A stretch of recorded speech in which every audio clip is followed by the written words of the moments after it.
শুভ সকাল আমার মিষ্টি বন্ধুরা, তোমরা সবাই কেমন আছো? আশা করছি যে যেখানে আছো ভালো আছো, সুস্থ আছো। তো দেখো আমি ঘুম থেকে তো উঠে পড়েছি অনেকক্ষণ আগে, আর আমার সোনা বাপ্পা দেখো একবার ঘুম থেকে উঠেছিল কিন্তু কিছু না খেয়েই আবার ঘুমিয়ে পড়েছে। তো দেখো বিছানা কাঁথার এই অবস্থা, আর বাইরে কিন্তু ভীষণ পরিমাণ রোদ উঠেছে, ওই জন্য জানলাটা খুলে দিলাম যাতে রোদটা একটু ঘরে ঢোকে। আর এদিকে দেখো আমি ক্যামেরাটা অন করে ঘরের কাজ বাজ কিছু করছিলাম, তো সেইগুলো দেখলাম ক্যামেরাতে আসেনি, পুরো কালো হয়ে গেছে, সেটা আমি খেয়াল করিনি, এখন এডিটিং করার সময় এখনই দেখছি। তো চলো এইভাবেই দিয়ে দিলাম ভিডিওটা, কিছু মনে করো না তোমরা। আর তারপরে দেখো আমি সোনা বাবা ঘুমাচ্ছিল, সেই ফাঁকে আমি গেছিলাম দুধ আনতে, তো ঘোষ চলে এসেছিলো, সেই ক্ষেত্রে আমি চলে গেছিলাম দুধ আনতে, না হলে তো দুধটা আর পেতাম না। আর এই যে দুধ টুধ নেওয়া হয়ে গেছে, এবার আমি যাচ্ছি বাড়ির দিকে। তো দেখো সোনা বাবা তো ঘুমাচ্ছে, ওকে ধুয়ে এসছে, আর দেখো এর মধ্যে একটা কাণ্ড করে ফেলেছে, সেটা হচ্ছে এই যে দুধটাকে ফেলে ফেলে দিয়েছি, মানে কি বলবো, আমার তো কোনো কাজের কোনো ঠিক ঠিকানা নেই, কোনো কাজ যদি ঠিক করে করতে পারি। এই তো চলছে এইভাবেই। তো দেখো দুপুরে রান্নার জন্য সবজিপাতি সব কাটাকুটি করছি, আর এখনই কেটে কুটে না রাখলে সোনাবাবা উঠে গেলে ওই তো ভীষণ বিরক্ত করবে, ওই জন্য আমি তাড়াতাড়ি করে কেটে কুটে রাখছি এগুলো সব। তো দেখো সেক্ষেত্রে কিন্তু আমি বেশি কিছু রান্না করব না আজকে, তো তাও তাড়াতাড়ি করে কেটে কুটে রাখাটাই ভালো। আর এই দেখো আমি কিন্তু অল্প কিছুই রান্না করব আজকে, বেশি কিছু করব না। আর দেখো এই দেখো উচ্ছেগুলো না পেকে গেছে, তোমার দাদাভাই দেখলে আমাকে প্রচুর বকবে, তো কী করব, মাথায় থাকে না কোন কোন সবজি কোন কোন দিনে করব। তো এই দেখো অল্প কিছু কেটে কুটে রাখলাম। আর আমার সোনা বাবা এখনও ঘুমাচ্ছে, কি করব বলো তো, এদিকে বিছনা অর্ধেকটা গুছিয়ে রেখে দিয়েছি, আর দেখো 10টা বাজতে গেছে, একদম পুরো 10টা বাজতে গেছে, ছেলেটা আমার এখনো ঘুমাচ্ছে। ঘরের অবস্থা দেখছো, কি অবস্থা ঘরের, কখন কি গোছাবো, এগুলো একটু পরিষ্কার করে নেবো এখন। সোনা বাবার এই কৌটো, খাবারের কৌটোগুলো না অনেকটাই নোংরা হয়েছে, সেক্ষেত্রে আমি না পরিষ্কার করে নিচ্ছি বসে বসে, কি করব, কোনো কাজই পাচ্ছি না। সোনা বাবা তো উঠেছিল প্রায় আজকে অনেক বেলা করে উঠেছিল, সেক্ষেত্রে আমি তাড়াতাড়ি করে এগুলো গুছিয়ে গাছিয়ে নিচ্ছিলাম। সোনা পাপা কিন্তু 2 বছর পুরে 3 বছরে পা দিয়েছে। সেক্ষেত্রে কিন্তু এই হরলিক্সটাকে খাওয়ানো হয়, জুনিয়র হরলিক্সটাকে খাওয়ানো হয়। এই হরলিক্সটাকে খাওয়াতে পারবো? তোমরা একটু অবশ্যই কমেন্ট করে বলো।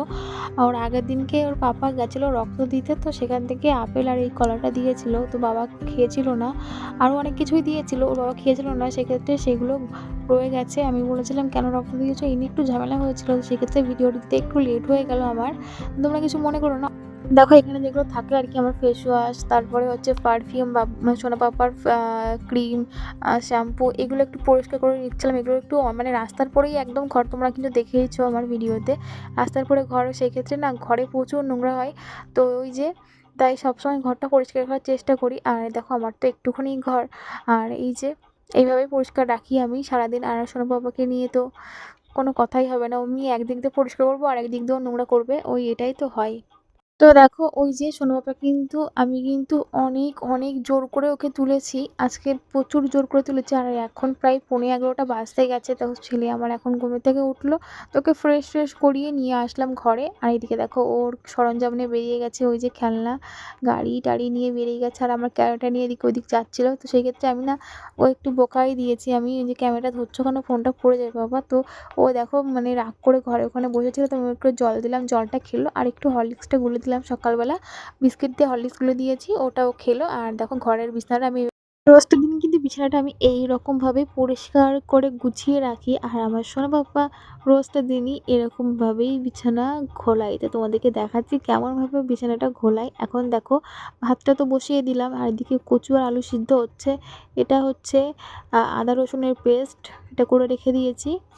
তো সোনাবাবুকে এখন একটা কলা কেটে দেবো, আর তার আগে আমি ডিমগুলো ফাটিয়ে একটু ডিমগুলো ভেজে নেবো, কেননা ডিমের ঝোল করব, আর এখানে করব কচু, আর কিছুই না, এই 2 রকম রেসিপি আজকে। তো এগুলো দিয়ে আমার খাওয়া দাওয়া হয়ে যাবে, মানে আমার না আমাদের, মানে একা একা থাকতে থাকতে এমন একটা হয়ে গেছে, সে আমারটা চলে আসে বারে বারে। তো এই দেখো সোনাবাবুকে এখন একটা কলা পিস পিস করে কেটে দিচ্ছি, কেননা ও না গোটাটা দিলে পুরোটা মুখের মধ্যে ভরে দেয়, আর না গলায় বাঁধিয়ে ফেলে।